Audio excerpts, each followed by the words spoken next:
My name is Brittany. I am the moderator, the host of our CXC events.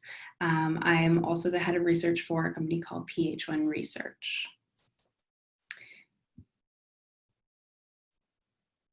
So let's just get started then. Welcome to this event. Today we are talking about how organizations become adaptive and resilient in a time of crisis. This is one of our CXC, which is CX Challenges events. This is the closing event for a series that we've been doing all about customer experience and employee experience for dealing with crisis, getting through this time and looking at different specific industries and how we can learn from organizations that are maybe a bit ahead of the curve and have really been testing things out and trying out different things, and what can we learn so that we at organizations of any size in different types of roles can all learn from that experience and help our organizations get a bit further ahead than we were at the beginning of this. So you can see recordings from those events at cxchallenges.com. And then also we'll be taking a little bit of a hiatus over the next 1 to 2 months for the summer, but we will have more events that are coming up in the fall as well. So please do check that out as well. And I'd just like to thank our sponsors as well. So we are able to put these events on because we do have some really great groups that we partner with, one of them being Qualtrics. And they are a customer experience platform that allows for both surveying as well as triggered and automated customer experience and employee experience management. So they are offering a whole slew of different tools available for free right now to help companies get back to work and up and running again during this time as well. Next one. Thank you to PH1. We are a customer experience consulting and service design firm that works really in CX and employee experience, and how do we, understand different types of personas, psychographic personas, journey mapping, service design blueprints, and just auditing experiences overall, and understanding where our innovation opportunities that are maybe being left by the wayside right now. And with that, I'd like to pass it over to Arpy Dragffy with PH1, who's going to be talking all through a whole amalgamation of research that has been happening over the past couple of months, as well as what we've been learning from interviews and different projects and case studies with different organizations to really help understand what makes for an adaptive and resilient organization. All right, Arpy, over to you. Thank you. Thank you, Brittany, and thanks everyone for joining us. I know the summer weather has hit and we have lots of things to do, so I'm thankful that you're here to join us. Over the last 3 months, we've been doing quite a bit of work on understanding. Just super quickly, I forgot to mention as well, while we're going through this, if you do have any questions of Arpy or of the content that we've got going on, please do either utilize the chat box, or there's a Q&A box at the bottom as well, and we can, I'll be making sure to ask those questions of Arpy kind of throughout or at the very end as well, if anyone does want to know more about this work. Sure. Okay. Thanks, Brittany.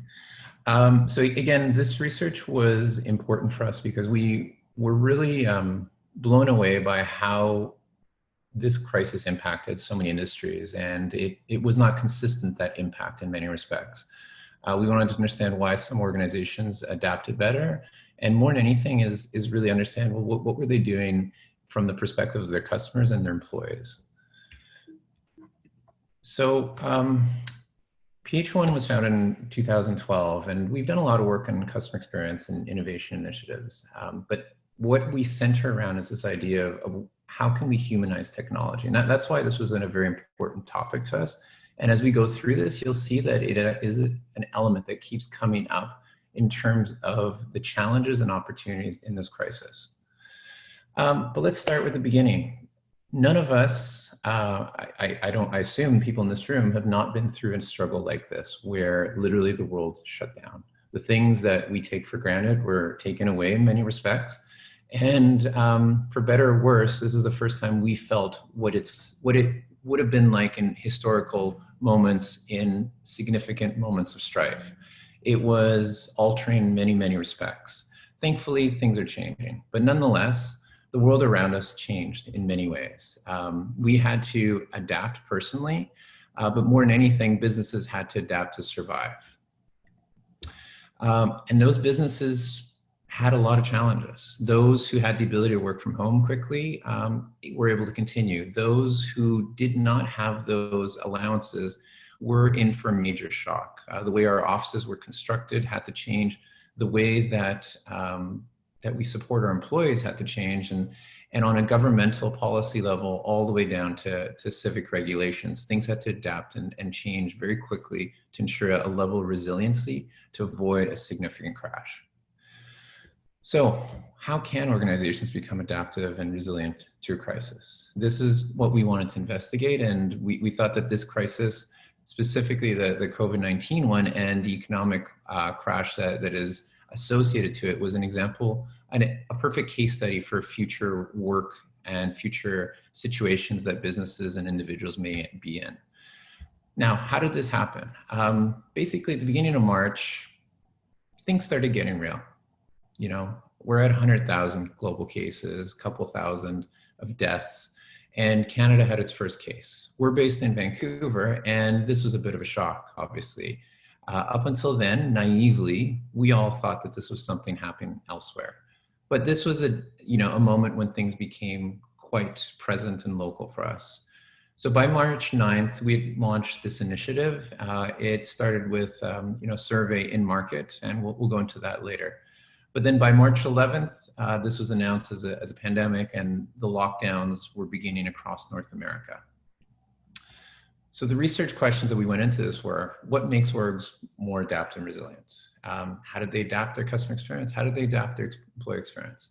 There are three phases to this work. Number one was understanding the impact and needs, again, through a survey that went out globally. Then the next phase, we shifted, and we shifted because we learned that we were naive in the first phase. And to be honest, what we learned in the first phase is that businesses weren't taking it seriously. It wasn't until April that the majority of businesses actually recognized what was happening around them. So in phase two was when we actually went back to reflect on what we learned in phase one.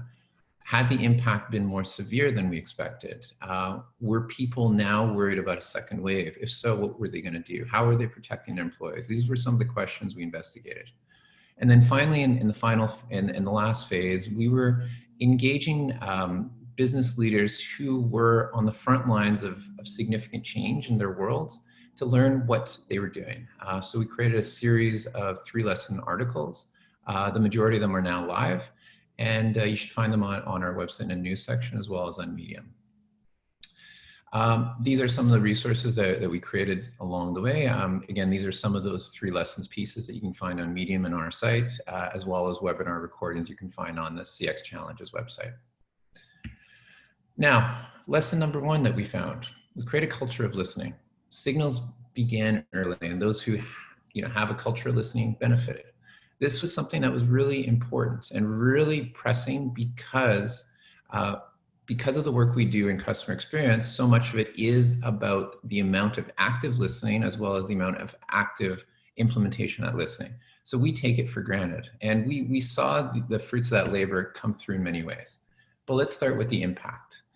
The impact of this crisis were so significant. It was overwhelming. There was no way to really predict the significance of it.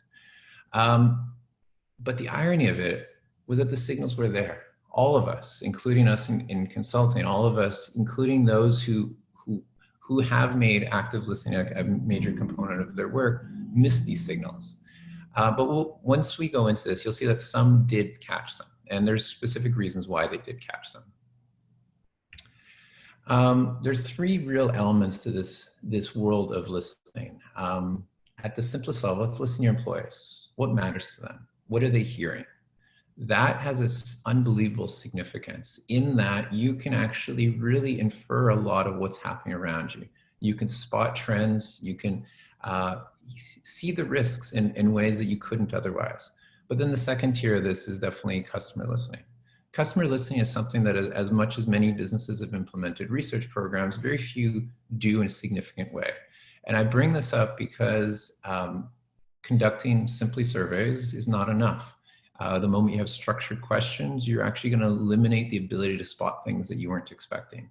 And that was one of the big lessons in this project, is that it was those who had unstructured listening that actually succeeded better. And then finally, there's community listening. What's happening outside of your scope? What's happening outside of the world that is known to you? And this is really where a lot of the significance came through. Some of these case studies were Food Share. It's a foundation in Toronto that provides food security to lower income groups.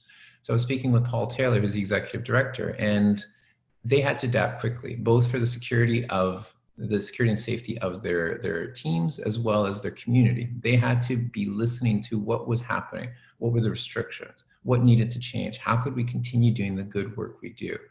And they had a foundation of being a community advocacy group at the most fundamental level. Their work starts and ends by listening, and they excelled because of that. They were able to adapt the security measures of their food kits, as well as implement emergency measures to protect their teams. Parma Recordings, they're a classical musical label out of Boston. I was speaking to Bob Lord, their CEO. And because they are active in touring and production internationally, so they do large concerts. Well, they have 50, 60 people performing at once. Because of their partnerships in China, they got word that there was likely something significant happening, something that was going to put all their work at risk. And because of that, he started putting contingencies in place. He started considering what would happen if all our live events would shift. But then at the same time, through that listening, they identified that the content they've been creating, the idea of creating live concerts, had more significance. As people wanted more content at home, they actually would like to see more of how it was made. They wanted to feel like they were there when it was being constructed. They wanted to understand how it worked. And what they found through that listening, again, is that the production of a piece of music has more significance than they originally thought, because so much previously in the classical model had been focused on the actual performance itself and then the final artifact. So what can we learn from this? Listening should be a strategy. It really should be a component of constantly collecting stories. It must be a matter of really empathizing outwards. And by that, I'm stating understanding what's actually happening in their lives rather than listening to what they think of you. And that's a significant piece. Your front line is super powerful in this. A lot of retailers actually have a very active process of constantly gathering feedback from the frontline staff about trends, what's happening. And this is really important because you can get unstructured feedback about things you weren't expecting. Now, this is also very valuable because in this listening strategy, you can better understand how to be employee-centric. And one of the things we spotted through this whole project was that being employee-centric was actually more important than customer-centric, because your employees were your frontline ambassadors. They needed to have a sense of trust and faith in what you were doing and feel like you had their backs, because if they didn't have that, that would distill out to the customers. The other piece is this component about data. Data hides unfortunate realities and uncomfortable truths. So constantly gather these stories so you could humanize the data. What do these aberrations mean? Why is there a drop? What are people saying? What aren't they saying? What is happening in their lives, and how can you contextualize what the data cannot? This is really, really vital to any business. It doesn't matter if you're a 5-person community organization or a 5,000-person enterprise. You need to understand why that data changed, and the data can't do it for you. You have to actively collect these stories. And third is considering and accepting these uncomfortable truths. What if what you're seeing is true? What if what one person is saying could fundamentally change everything that happens? What would you do? And this is what we learned happened in this case. In the case of Parma Recordings, well, what if live touring stopped? And by considering that uncomfortable truth, they were able to accept a new reality. Number 2 is committing to scenario mapping. No one expected this. No one expected the impact. But those who had a culture of planning for contingencies did do better. So here's the first part of our survey data from March. You'll see again, generally speaking, people weren't thinking this was going to be very severe. Our sample size was quite broad across the world, primarily North America. But again, generally people thought this was going to be a moderate emergency. They didn't think it was going to have much impact on them. No real needs to lay people off. Now, once we looked at this data again for April, you'll see that the wave hit them. Something shifted. And they weren't ready for it. They weren't ready to accept it. And this is one of the dangers of presuming constant growth, of just accepting that we will always get through it without considering that there are other scenarios possible. This data is frightening, and it's something that I think is important for us to reflect on, that quite often we did not expect this to happen, and we could have. But contingencies saved a lot of businesses. Some had contingencies for working from home. They already had a model. They already had protocols. They already had a culture of doing it and how to do it and how to operate and function through it. Others were ready for floods. There was a scenario in Calgary where one of the people we interviewed was saying that because they went through a flood, they actually had all the protocols in place. They already knew how to shift their operations in case of major dangers. I was speaking to a major Canadian broadcaster, and they hadn't prepared for that. And that actually made it very difficult for them to adapt. But at the core of this, from a technological organizational standpoint, something as simple as having a technology disaster response and recovery plan is something that can help. By undergoing these exercises, you can actually imagine the different scenarios and plan for them. And in the case of COVID, it would have helped quite a lot. So how do you do strategic foresight?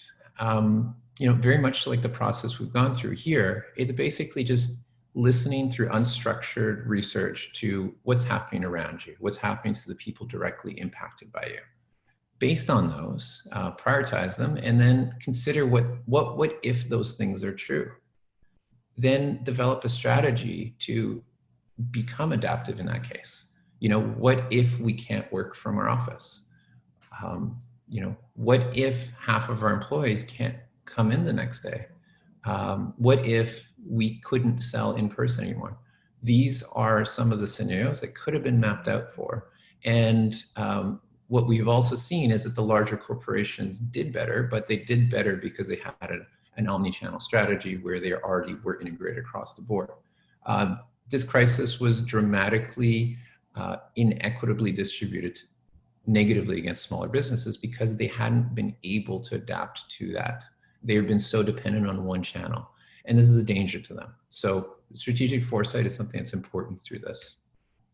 Some examples of this. BC Lottery Corporation, large entity here. They run all the casinos in British Columbia, Canada. They have lottery machines across the country. They sell through retailers. Ultimately, their entire model got thrown upside down. They weren't able to sell through retail. Their casinos were shut down. Their call center staffs had to work from home. Some pretty significant things. But they were able to really shift quickly and rapidly because they had a business continuity plan, because they had an employee skills matrix. They were able to shift their resources around and adapt at a level that is really hard to imagine. And this was all because this was a fundamental part of their business. They could not operate without these contingency plans. And this is very, very important to consider. Another one is Canada Safe Food Consortium. So I was speaking to Dr. Anthony Marotta, who has been in the food industry for a long time, but what his angle was is that he is a medical professional, and he saw what was happening internationally.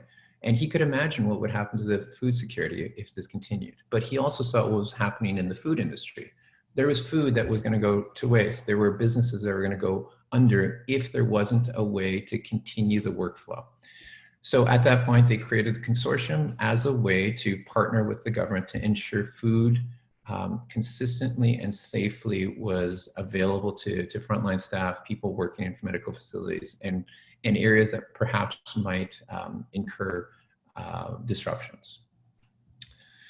Now, what are the lessons here in terms of your customer experience?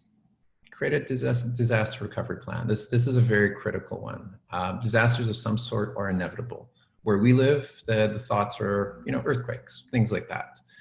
In other areas, it may be tornadoes. In other areas, it may be, massive social protests like we're seeing right now, where quite literally you might not be able to go to your building.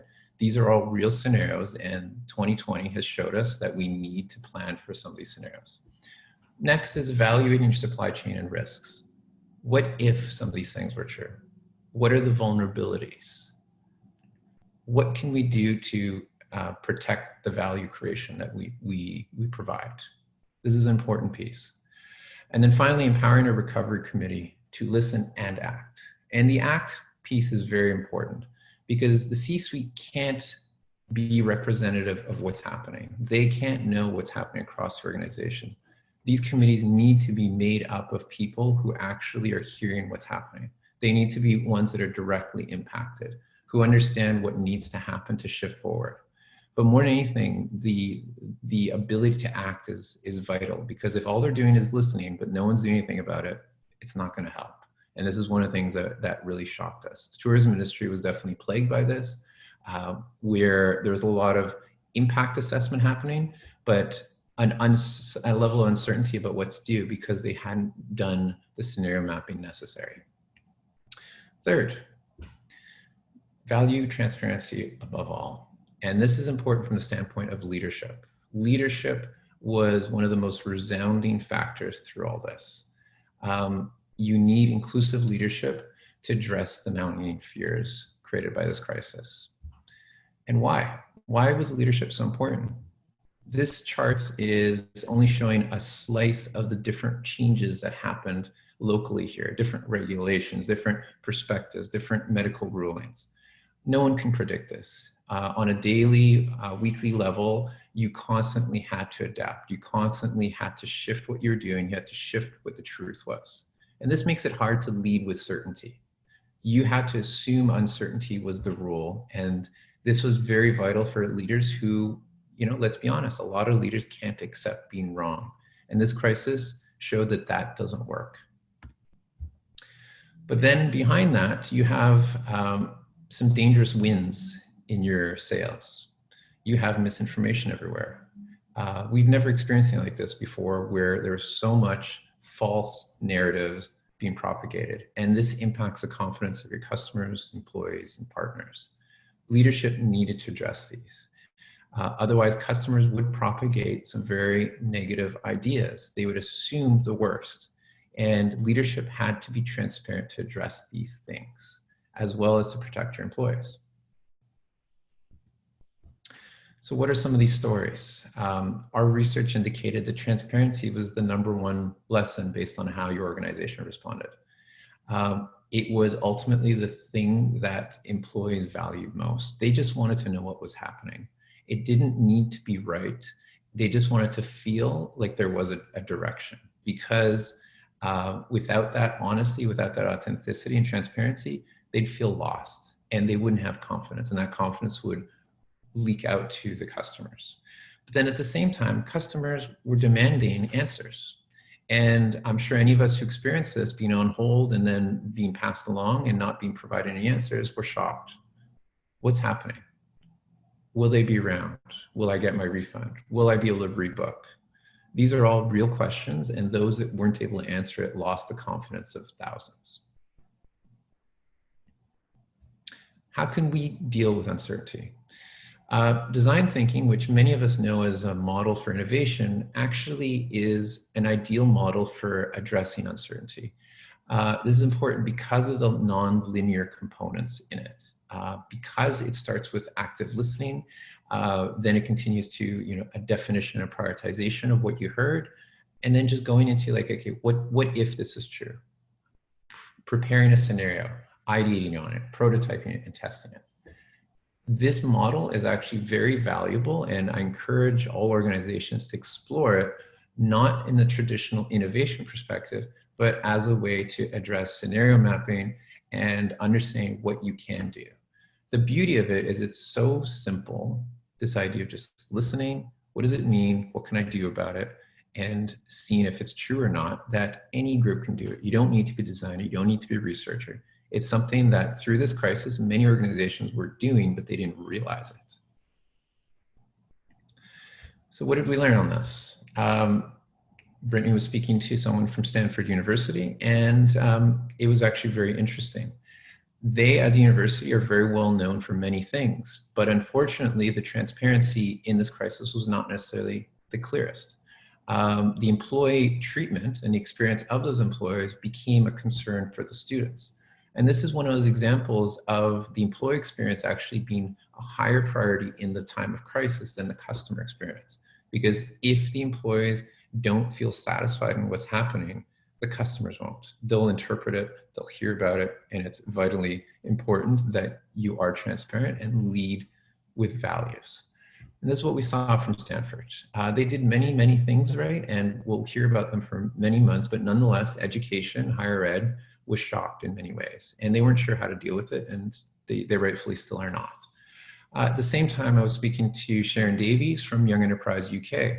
They're a large charity that supports youth and helps them prepare for the workforce. But what they had to do is they basically recognized that things were shifting. The world would not be the same. They had to learn what their communities needed in this time.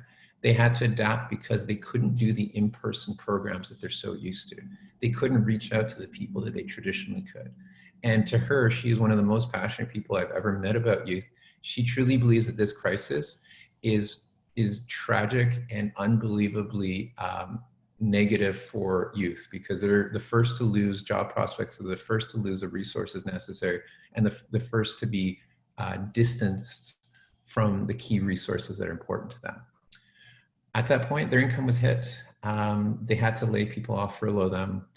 But nonetheless, she kept all her team engaged. She created a roadmap that was very clear about what was going to happen, what they needed to be. And through it all, she was extremely transparent. And I hope that they find a very positive and wonderful path ahead. And I fully believe they will. What are the lessons here? You need to challenge the misinformation, because let's be honest, it was unbelievable what's come through about this. When you think back to March, there were so many rumors about how you could catch this. Most of them weren't true. And to this day, we're learning and learning, and there's still misinformation about. But nonetheless, as a leader who's trying to create a customer experience and an employee experience in this case, it's important to address those, to really speak from this scientific standpoint. But next, it's leading instead of posturing. Waiting didn't work. It was a death blow. It required us to really address the uncertainty, speak to it, give confidence about it, create an allowance that mistakes along the way were part of the learning. And that was really valuable. But third was collaboratively prototyping solutions. Work with your stakeholders, work with all the frontline people, find what would be necessary. This is the only way, prototyping is the only way to actually evaluate what could we do? How could we actually find a better path forward? Where should we prioritize because of our reduced budgets and workforce? Prototyping is a critical lesson through this. Fourth, rethink the value you create. Survival depends on understanding the role you play in people's lives and overcoming barriers. This is something that is really hard right now, because many businesses have been in hypergrowth. Many businesses have been used to what they have been for 20, 30, 40 years. In the case of Young Enterprise, they haven't had to change that much in the last decade or two. But in the case of Young Enterprise, again, she had to understand, what value do we create? And in that, in understanding the value you create, then you can shift your thinking about what you need to do in this moment. That's what we'll talk about in this section. We learned about the value of medical workers. This is probably one of the most heartwarming pieces here. We really respect them in a way that we never could before. They were the heroes through this. They became part of our culture. They became part of our shared journey through this. They became part of what gave us an anticipation for the next day. And it's a beautiful thing. But at the same time, this crisis also showed things we weren't expecting. This is the what if in this. What if these essential workers in all these other jobs, whether it's grocery stores or keeping electricity running or keeping our transportation running, didn't go to work? how would this crisis have been? In that scenario, it would have been very shocking. It would have been a lot worse. And we now understand their value, but we understand it because we got to such a point that if we wouldn't have respected it, it would be dangerous. And many would say that we still don't respect it. And I think it'll be very compelling and interesting to see where we move forward from this, from the employee experience standpoint. How can we better associate the outcomes to the importance of these jobs from the standpoint of social benefit? And on that, we can talk about new ways of evaluating things. Sustainable value creation is something that's been a conversation in many circles, definitely from the policies perspective, but it hasn't been on the corporate level or on the local level in the same way. These sustainable development goals are things that are well known, again, on the policy perspective, but what if we use these from the perspective of businesses, from small organizations? What if we evaluated our teams and our work based from these? Would we feel more cohesive? Would we feel a deeper connection to our community? Would we have a higher level of retention amongst our employees and our customers? Perhaps. So let's explore that. We have three divisions here, or three industries, or they're not industries, scenarios, let's call them. So employee productivity. Traditionally, we evaluate it through hours worked, work completed. But this shift created some significant changes in terms of work from home. People working from home had multiple roles. They couldn't dedicate themselves in the same way. They had to deal with teaching their kids, childcare, cooking because the restaurants were closed. In the same way, essential workers, we now saw that it wasn't about the work they did, but it was about the job that they did that mattered. And that changed the lexicon of how we can evaluate them. So some value-based evaluation criteria for them are, what is the project leadership that they contribute? What is the quality of that delivery? What is the impact they created? Tourism, hospitality, decimated. But was it decimated partially because it's so focused on growth? It's possible. They're traditionally evaluated on number of visitors, RevPAR, which is the revenue per available hotel room, and then the capacity of venues, of events and such. But maybe they were decimated because of this reliance on tourists. If there was even a 30% drop, would many of these people been furloughed? Possible. So they were not anti-fragile. And I think this is one of the most critical things as the recovery happens, is how can we move to a value-based evaluation criteria? How can tourism and hospitality be more valued based on the investments that the tourism brings into the community? How can we promote tourism to local and regional people based on what it creates, what it contributes, and the legacy culturally that it creates? This is something that DMOs, the destination marketing organizations, are going to need to explore, and cruise ships and such, as we shift from a model of economic impact to one of the value created by having tourism. And all of us who've traveled significantly, and I've traveled a lot, there is a value to it, but it's not something that's spoken about publicly in terms of the impact created by it. Food supply chain, another one that's been decimated. But again, we haven't seen it much. A lot of food's gone to waste, but maybe it's because they've been so focused on yield and volume, delivery date, where it's just about send more, sell more, make more. What did we see in this? 50% or more food waste during the shutdown. A lot of food didn't have a market when restaurants shut down. A lot of food didn't have a market once the security or the safety regulations shifted. It actually created depression-like characteristics to some of these businesses where they had to throw food away, where they literally had to abandon crops. Dangerous, isn't it? But nonetheless, this is all part of the volatility and risks that's associated with being committed to an industry that wasn't prepared for a shock. And again, this goes back to scenario mapping. So how can we create some value-based evaluation criteria? Markets, understanding what markets depend on them, understanding how to shift those markets, understanding the importance of food security, understanding the importance of the access of food to the betterment of the society around them. But then also the traceability and provenance of that food can actually increase the value of it. It can actually make us feel more confident and proud in the food industry that we're supporting. And they need our support right now. So what are some of the stories we heard? So Diane Dredge is the founder of the Tourism Collab in Australia. So she's worked as an academic and a professional for a long time in tourism. And a lot of her work right now is related to the 2019 and 2020 Australian bushfire season. But at the core of it, she has this concept, which is tourism is made possible by using environmental, social, cultural, financial, and other resources. We should not take these resources for granted. It impacts everyone. What does this mean? It means that similar to the mining or forestry industry, there's a cost associated to it. And if we assume that it's only a net positive, we're disregarding what it means to those around us, and it can lead to some negative social perceptions and resident perceptions. So her work right now is fully on the idea of co-creation. She engages all the stakeholders. She walks them through what it's like to be a tourist. She wants everyone to be bought into what the value is, understand it, and understand how to enhance and have a shared journey through it. Equally so, I was speaking to Ernesto Pena at Charitable Impact. So they're a platform that allows you to donate to many organizations, many foundations. But he sees a challenge right now. So his quote here is, fundraising is designed for moments when people have money to give and when they have the peace of mind to give, not now. Charities need to understand donors as individuals, what they want, why they give, the value you provide. This is important because he has the luxury of being able to evaluate donor behavior on a macro level.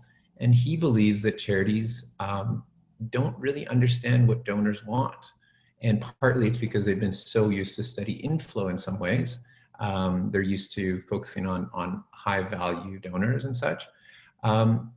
But quite honestly, I think the average person is more than happy to support a foundation, but we don't feel connected. I personally have donated to maybe like 10 in the last 2 years, and the relationship they've created with me afterwards is not one I'm proud of. And this is an important piece, and this is what he's highlighting. He's also highlighted that this crisis, the COVID, was a challenging one because there wasn't necessarily a standout charity that people can associate with. As with the Australian bushfire, there were specific charities people could donate to where you knew that you were going to have direct impact.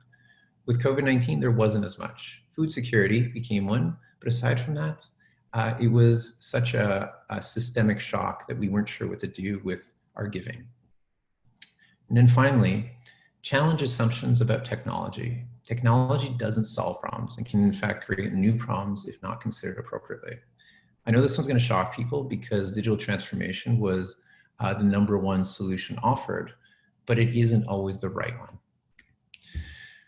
Let's look at education. There's never been an industry that was forced to change as quickly. They had to go from small and large classrooms to video classrooms. What did that mean? What happened? As much as this was a direct transfer of one experience to another, they aren't equal. This transition was riddled with issues. I know so many parents who had to play the role of technical support because their children didn't know what to do. The level of engagement changes. What happens to children's feelings when they're constantly on camera and feeling like people are watching them? There's something that happens in the culture of going to a classroom, of the interactions with one another, the interactions with the professor or the assistants, that was lost. And in many of our conversations, the educators don't feel confident in the future of education until we address the human factors that impact it.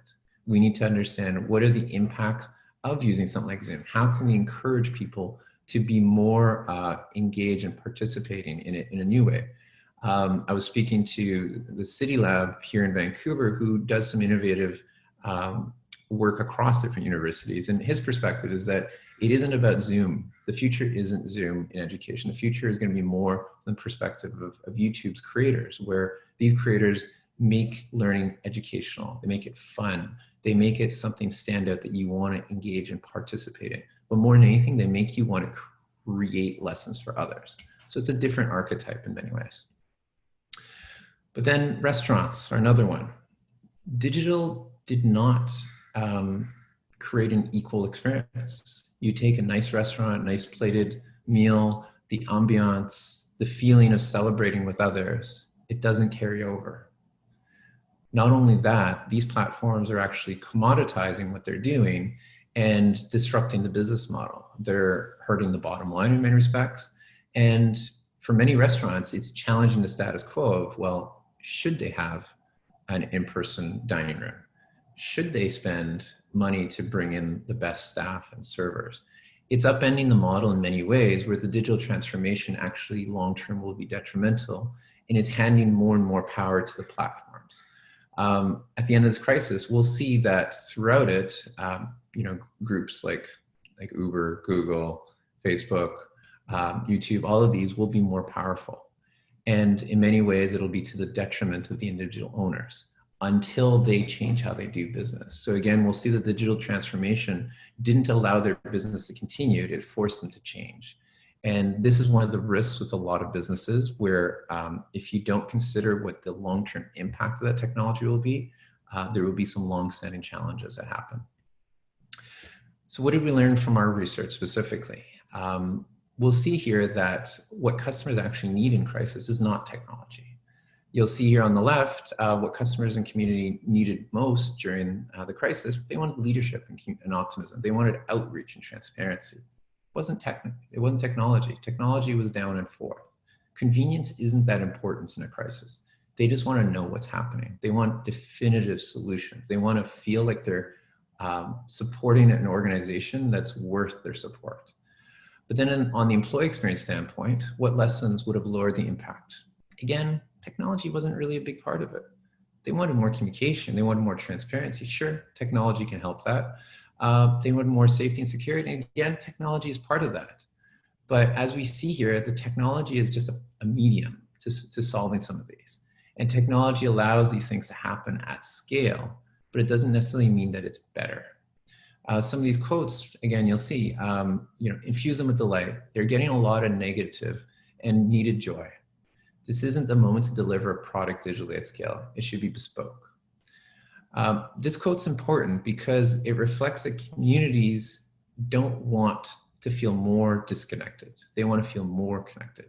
And it's very rare that a technology platform or solution can do that.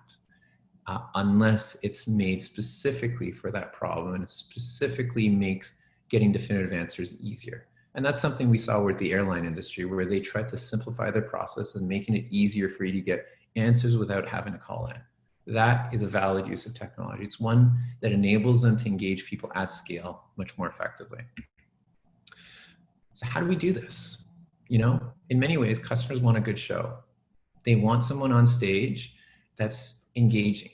They want to trust that person. They want to have faith in them.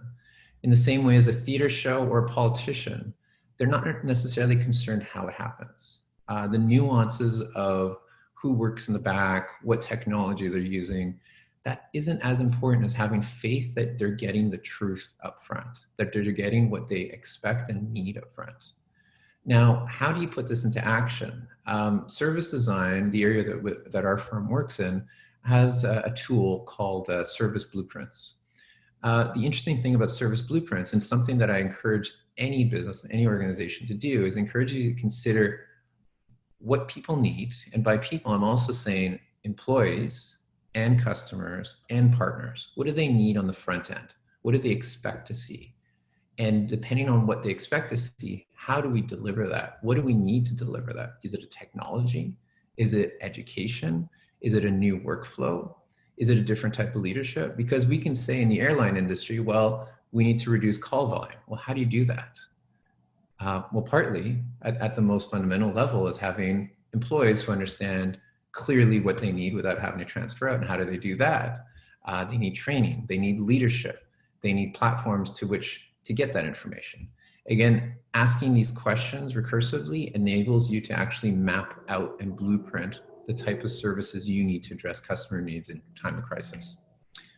So what did we learn? We're speaking to someone at Rotman School of Management. So Angel, who used to be living out here in BC, she studies innovation. She's a doctor in it. But her quote is, we will have to do more work into curriculum design and thinking about the student experience while coming up with class programming. Just going online isn't enough. She consults major organizations on how to better implement innovation protocols and education. And she keeps finding it over and over again, you have to use some sort of hybrid learning. It has to be engaging. You can't just assume sending it out into the ether works. And that's one of the challenges we've had as an organization, where we haven't been able to do in-person events anymore.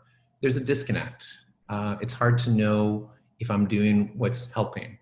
It's really hard to support organizations effectively, and it's been a real struggle in that way. Next quote is from Dr. Emma Aiken-Clark. So she's the chief anthropologist at Idea Culture, a major consulting firm that work globally. Clients are focused on what they need now, navigating the supply chain, enabling virtual working, addressing customer issues. These need immediate solutions, then they'll need a human-centered lens to implement successfully. This quote's important because when I was speaking to her, she traditionally works on long scope projects where it's like, how can we transform the industry you operate in? How can we look at your problem differently? What she sees that people needed through this crisis is they want survival. They just want to continue working. They want to address the holes that exist. This means a lot of Band-Aids. This means a lot of solutions that perhaps were rushed, and we need to accept that. A lot of the technology that is being recommended and implemented right now is not stable. It isn't secure, and it isn't the right solution. So she relies on concepts for her anthropology background. You know, one of these cases, it's this idea of being that the world's betwixt, which means that we're in between two states of being. We're not sure where we're going, but we're definitely not what we're used to be. But we need to get there before we know what we need. It's a little bit of a different model from many others, but what's important here ultimately is that we need to constantly be listening to what people need, how they're using the technology. Otherwise, it could damage our workflows, our culture, our rituals. So how do we enhance the customer experience here? By defining how everyone will interact with the technology, not only the customers. This goes back to that service blueprint. Implementing a technology isn't only about the employees or only about the customers. It impacts everyone. It impacts your partners. It impacts the people you're integrated with. It impacts ways in ways you generally can't comprehend. And that's why the service blueprints are important, to actually map out those relationships, consider them, highlight the opportunities and risks, and ways in which you might need to train, consult, and innovate processes. Second here is assuming that something gets lost in translation digital. Don't assume that it's a straight transfer. Don't assume that it's going to resolve your problems. Generally, it'll create problems. I am an advocate for technology solutions. We recommend them. That's most of our work, is recommending the right solution for the right problem. But quite often, vendors are selling solutions that aren't appropriate for exactly what you need. So ask them the questions. Pose scenarios that actually are impacting you. Ensure that you have people appropriately trained and you're constantly listening to what's happening. The third is really the utopian one, which is if you are going to invest in technology, if you are going to invest in something that's going to change your business, plan a moonshot. Plan something that only would be possible with technology. Don't just try to recreate, try to transform. There's some affordances in the technology to do things you couldn't before. Understand what's possible, study it, imagine new ways of doing what you do. And if you understand the value that your organization creates and delivers, and if you understand what people need, not only in crisis, but long-term, you can use that technology to redefine what you are in that community. And we saw this with some businesses who use technology in this crisis to deliver new experiences. I'm speaking to someone, Tyson Villeneuve, who does large bespoke events. I know that sounds contradictory, but they're luxurious events. But none of these are possible right now. And what they did is they're working on ways to do hybrid events where you do dinner parties at home with musicians that you connect with digitally. And depending on your donations, you have access to special rooms with comedians and other things. People are exploring. And we saw that with Parma Recordings, the musicians, where now they're finding ways to do concerts distributed around the world. Some amazing things. There's a lot of businesses that are going to explore and find new ways of doing things, and it'll be wonderful. That's it. Thank you all. And if anyone has questions, I'm happy to answer. Fabulous. Thank you, Arpy. So I don't see any questions in there right now, but what I'll do is I'll get started and warm people up. And in the meantime, please do send your questions through the chat or the Q&A, or if you're super eager, raise your hand using the little raise hand icon, and we can also just unmute you so you're able to include your own question. All right, Monique has something in here. So any cool examples of hybrid events or approaches to non-in-person events? Okay, that's a great one. Okay, Arpy, I would like you to answer that one first, and then I'll ask my questions afterwards. Yeah, so continuing on with this example from Social Concierge, they did an event for the 50th anniversary of Earth Day, where if you register for the event, they send you a kit. So then you have like an in-person component. Like I said, then you'd have access to special rooms. They made partnerships with restaurants with special meal menus. They created like a discounted, customized like cocktail creation kit. So there's a lot of elements in that were special. That being said, I've been speaking to people in performance arts.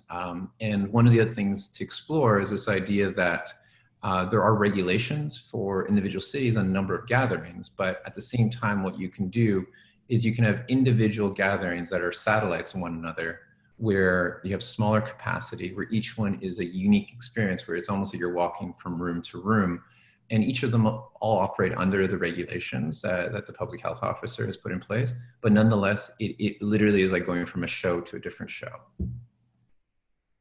Yeah, I think it's going to be really interesting. Like one of the interviews that I had done during this project that we didn't focus on in this presentation was also with the chief experience officer with the American Marketing Association, so the main organization that has chapters all around the world, and they are predominantly event-based. And I know one of the interesting conversations that I was having with her was around this idea of huge conferences can't really exist for the next 1 to 2 years maybe. So what does that look like in terms of like having that hybrid in-person and virtual event?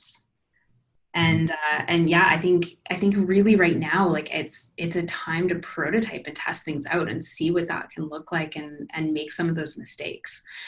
So my question was actually going to be, I know one of the big industries that we've really been focusing on, because it is so hard hit and because it was actually part of what led us to this research in the first place, was our work within the education space, or the higher education space in particular.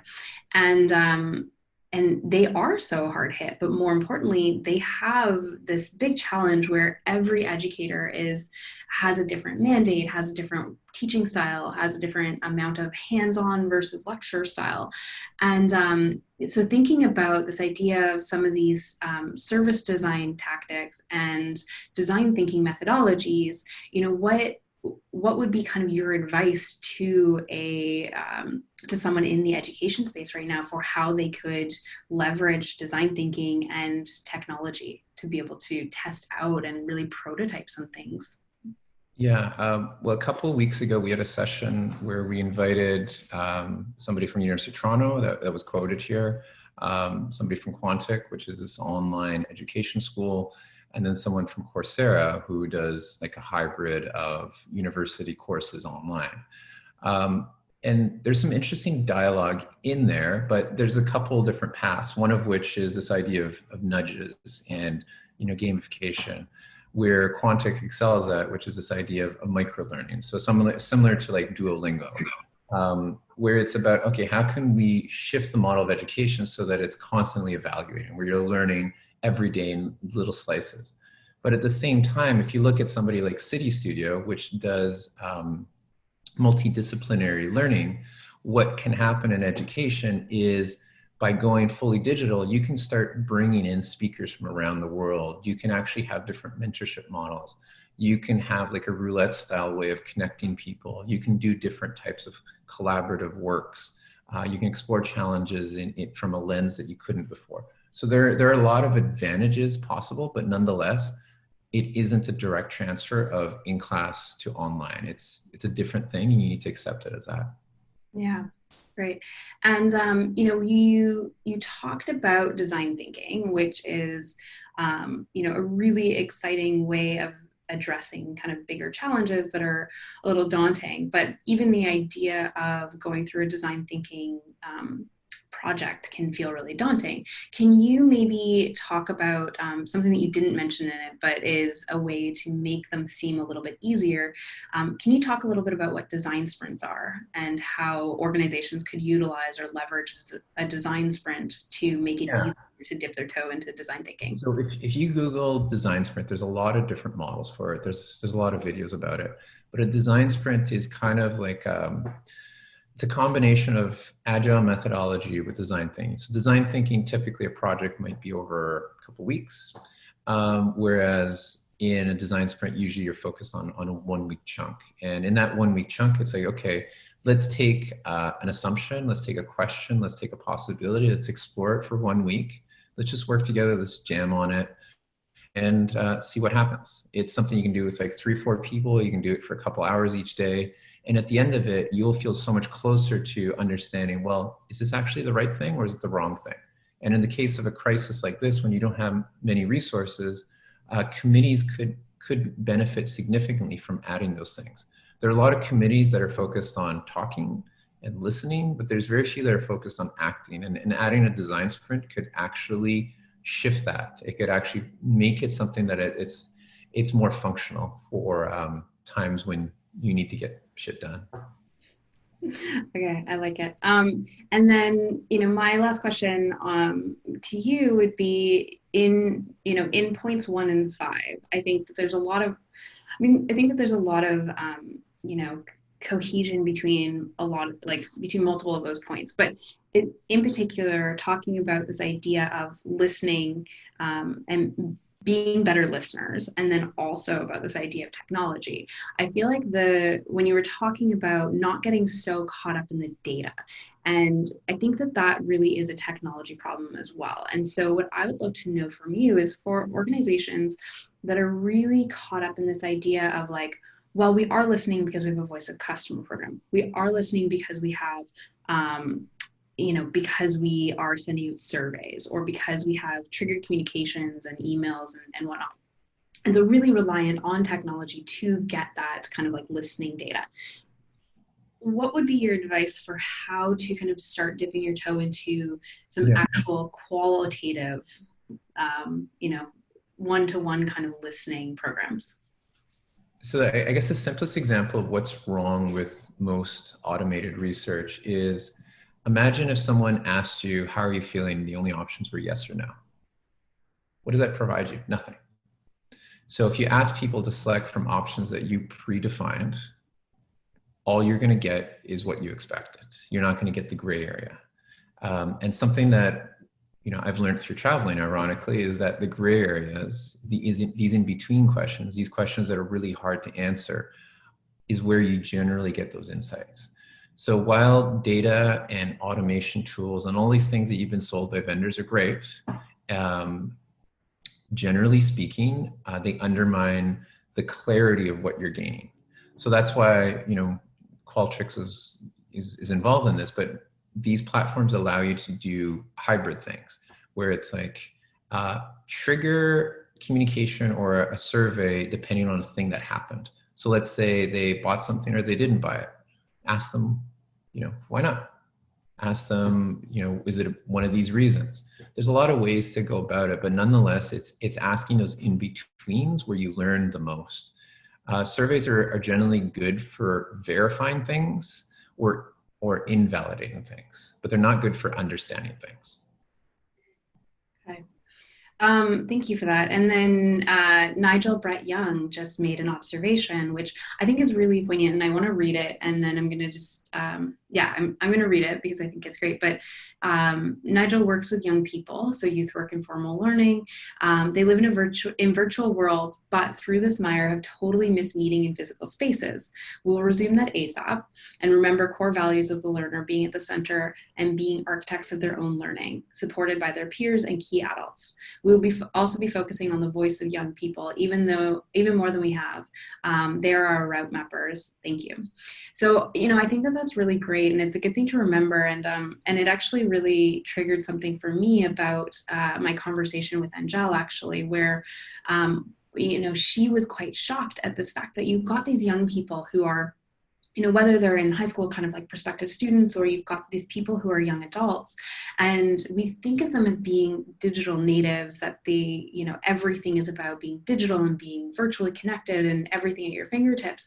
And she's even found that in her research and in her work with her students, that through this, they have been so underprepared, because we have this sense of like, oh, everything just needs to be digital, so we're shifting things over, and that's kind of just the way that organizations seem to be treated right now. So let's think about that. Think about the different types of ways you can communicate with somebody right now. Someone might use Messenger, somebody might use SMS, some people might phone call, some people might prefer to meet in person, some people might use TikTok.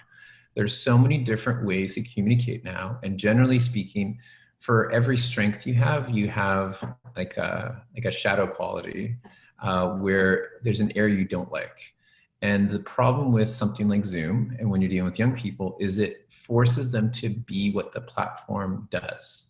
And the platform is a tool through which you show yourself and you engage through words. That isn't effective for many people. Some people would prefer to engage by passively engaging. Some people would prefer to create. Some people prefer through play. Some people prefer through satire.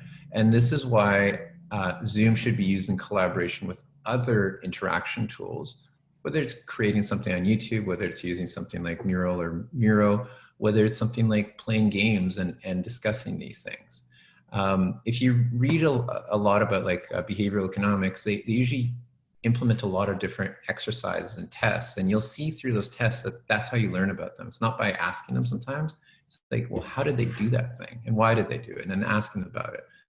And that's why through an educational setting with youth, you need to infer how they want to be communicated with, and then examine what it is that the best model for education is. And that goes back to some of those Montessori methods as well. Yeah. Perfect. Well, thank you so much. We're at time now. I really appreciate you sharing all of this, and the questions that we did get were really great. Just super quickly, Arpy, so you are the head of PH1 research, and so, anyone can find you through ph1.ca.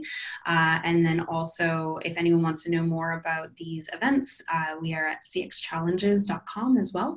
And then, Arpy, if anyone has any particular questions for you or wants to know more about the tools that you use or that you would recommend, or different types of methodologies, where would you prefer that they come and find you?